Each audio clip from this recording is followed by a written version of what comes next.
Claro, tiene justamente que ver con eso. Yo creo que cada uno debe ocupar su rol y tener un sentido de la ubicuidad muy fuerte, y mucho más cuando uno transitó muchos años en la provincia con un perfil muy alto. Entonces, ese perfil muy alto que uno tiene debe dar paso a un tiempo de perfil muy bajo, porque uno debe asumir el rol de figura de ex gobernador y saber de que los misioneros votaron una nueva propuesta dentro del mismo espacio político, que yo denomino una continuidad con los cambios propios de personalidad, de prioridades, de situaciones, y entonces el desarrollo y el éxito del nuevo gobierno, que es también nuestro gobierno, requiere de un gran respeto de parte del que se fue. Esa es la visión que yo tengo de la política, y es también la visión que veo que funciona en los países que son países avanzados, donde aquellas personas que han ocupado cargos públicos, luego que se retiran, dejan el escenario y todo lo que es el alto perfil de la política a los que han llegado. Entonces, me parece que el silencio prudente, hay que veces también la paciencia y por ahí hasta el cuero duro para aguantar algunos embates, es lo que muestran que uno tiene toda la voluntad de ser un buen ex gobernador, que implica con ese silencio colaborar a que transcurra todo con la mayor normalidad y con el perfil propio del gobierno actual, que lo está haciendo desde ya muy bien. Bueno, si me permiten los colegas, gracias a Lachi por la invitación. Diputado, una síntesis como título de los pros y los contras de la administración económica de Macri, como para empezar a ir por ese lado. Yo creo que hay que dividir entre Macri por un lado y el gobierno por otro, si el gobierno Macri por otro.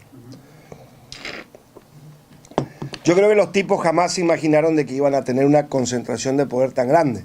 Es decir, había que pensar años antes que te iba a tocar gobernar nada más y nada menos que la nación argentina, la ciudad de Buenos Aires y la provincia de Buenos Aires. Y que además tus socios políticos iban a tener, por ejemplo, gobiernos como el de Mendoza.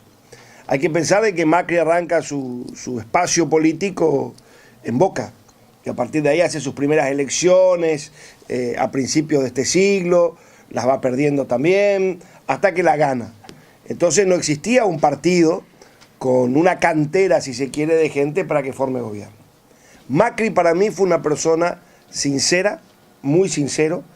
Yo lo seguí en la campaña, lo vi en el debate, estuve ahí en la primera fila contra Scioli. Él no macaneó nada. Él podría tener diferentes apreciaciones de lo que yo podía tener, pero él en ningún momento negó de que iba a correr el tipo de cambio. No lo negó. Él decía que el tipo de cambio ya estaba devaluado de hecho. Él en ningún momento negó de que iba a ajustar subsidios, y él en ningún momento negó su visión, si se quiere, centralista y liberal de la política y de la economía. Nunca lo negó, nunca. Y el pueblo argentino lo leyó rápido, por ahí algunos no lo leyeron. ¿Cuáles son los aciertos? Para mí el primer acierto que hay es básicamente el poder sincerar un elemento de la economía que era el tipo de cambio, tema en el cual yo soy muy obsesivo. Que en este caso no estábamos en un problema de valor de tipo de cambio, estábamos en un problema de valores de tipo de cambio, que hacía que la multiplicidad de tipo de cambio sea una verdadera dificultad para el desarrollo de la economía. Eso le sale muy bien. ¿Qué es lo que no le sale bien? Que él decía de que el tipo de cambio ya estaba devaluado, y eso era el tipo de cambio blue, pero el oficial, en el cual se nutrían la mayoría de las importaciones para la producción de la Argentina, estaban 9,75 en aquel momento. Entonces lo que él no pondera bien en sus dos planteos, que tenía que resolver, los que eran, insisto, tipo de cambio y además tarifas, es el impacto inflacionario que eso iba a tener. Subestimaron el impacto inflacionario que eso iba a tener. Entonces nos encontramos con un año donde la inflación va a estar arriba del 40%, y es natural que si vos movés el tipo de cambio 50% y movés tarifas en 200, 300, 500%, movés el combustible a un valor de commodity internacional y le garantizás el petróleo a $70 cuando el petróleo está a 46, es lógico que eso va a tener un impacto inflacionario y que ese impacto inflacionario nos va a meter en una situación que es la que tenemos hoy, y ahí donde está el error de él y que tiene que resolver es donde ha perdido fuertemente poder adquisitivo el salario de la gente, el ingreso de la gente hoy no alcanza, y donde las economías regionales no ganaron en competitividad.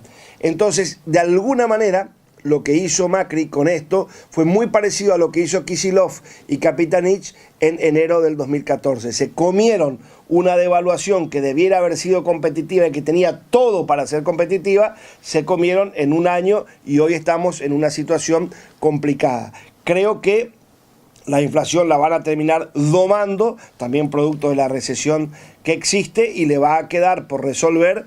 Todavía, después de haberse comido un enorme costo político, estamos igual o parecido a diciembre con un problema de tipo de cambio y también un problema de tarifas. Doctor, ¿de qué manera, en esa línea, ¿no? ¿De qué manera va a impactar ahora aún más, o si va a generar o no un valor agregado para la economía del país, el hecho de que se haya tomado nuevos empréstitos por miles de millones de pesos? ¿Cómo a su criterio va a reflejar esto en la condición macroeconómica? No estoy tan de acuerdo con eso. No estoy tan de acuerdo porque el financiamiento que se toma, el grande, es para de alguna manera generar una novación de la deuda de los holdouts. No es que vos no tenías esa deuda, vos no la estabas reconociendo, pero fue una deuda que se tomó en un momento de la historia de la Argentina, y esa deuda fue de alguna manera reciclada. Yo digo novación, que me parece que está bien dicho lo que digo, y esa deuda existía, y además en eso hay que plantear, y otra vez hablo del Macri sincero, que es el Macri que en el 2013 ya dijo, cuando salieron los fallos de Griesa y compañía, de que las deudas había que pagarlas y que los fallos había que cumplirlos. Si el pueblo argentino, cuando votó a Macri, sabía que él entendía que había que arreglar esto. Yo también lo entendía, que había que arreglar. Yo quería haber arreglado esto en enero del 2015. Tenía enormes expectativas de que esto se iba a arreglar en enero del 2015, cuando se caía la cláusula de las prioridades, y me parece que el hecho de Nisman fue lo que metió a la política argentina y a la economía en una vorágine, y eso como que empezó a pasar desapercibido. Y eso también hizo que se aumenten mucho la deuda, porque hay que tener en cuenta que una vez que esa sentencia empezó a correr, era el taxímetro que decían que iba corriendo día a día, iba aumentando la deuda en virtud de esa sentencia. Y eso fue lo que por ahí, cuando uno dice, ¿por qué lo que era un palo 1.700 millones se terminó arreglando en tanta plata? Bueno, porque fue corriendo el taxímetro en cumplimiento de la deuda. Luego sí sale a tomar algo de deuda, pero la Argentina todavía tiene una proporción de deuda sobre PBI muy holgada. No veo que ese sea el problema. Y además te digo otra cosa, el Congreso de la Nación, nosotros los diputados, no le autorizamos a Macri a que se endeude al voleo. Él tiene una autorización y él tiene un límite que es sumamente acotado. Diputado, ¿cómo, o sea, Macri tomó todas las medidas que ha tomado pro mercado, diría, sencillamente para explicarlo, digamos, para atraer inversiones y demás, pero sin embargo no llegan? ¿Cuál es la traba? ¿Por qué no llegan las inversiones? ¿Por qué no hay tanta...? Porque el país está parado y porque el país no es competitivo. Esa es mi teoría, por eso soy un obsesivo con el tema del tipo de cambio.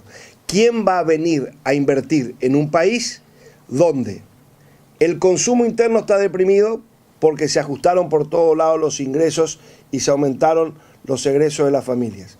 Donde el gasto público se paró notablemente por un criterio fiscalista que hoy hay en el gobierno, y donde además el cóctel que hay explosivo de costos salariales y de impuestos nacional, provincial y municipal hacen de que vos no puedas competir en términos de exportación. Eso es lo que está ocurriendo hoy con la Argentina. La Argentina no es atractiva porque el que va a venir a invertir no ve de que tenga un negocio enfrente, no ve de que tenga un consumidor enfrente, no ve de que tenga la posibilidad de exportar. Eso es lo que está pasando. Si Argentina hoy tiene enormes costos laborales, costos tributarios, costos logísticos y todo esto en un tipo de cambio que no es competitivo y en un mercado interno que está deprimido. Entonces volvemos al inicio, tocamos otra vez el tipo de cambio.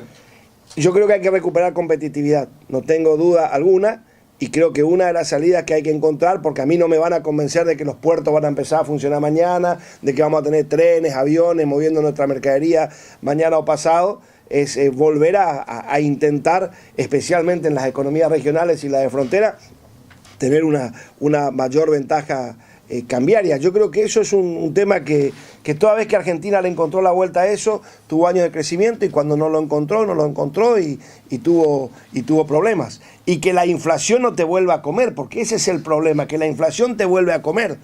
Y es ahí donde vos, nuevo discurrimiento del tipo de cambio, nueva paritaria, nuevo movimiento de impuestos, nuevo movimiento de todo, y vos cuando por ahí te decís, bueno, ¿por qué un comerciante de Posada tiene dificultades para competir?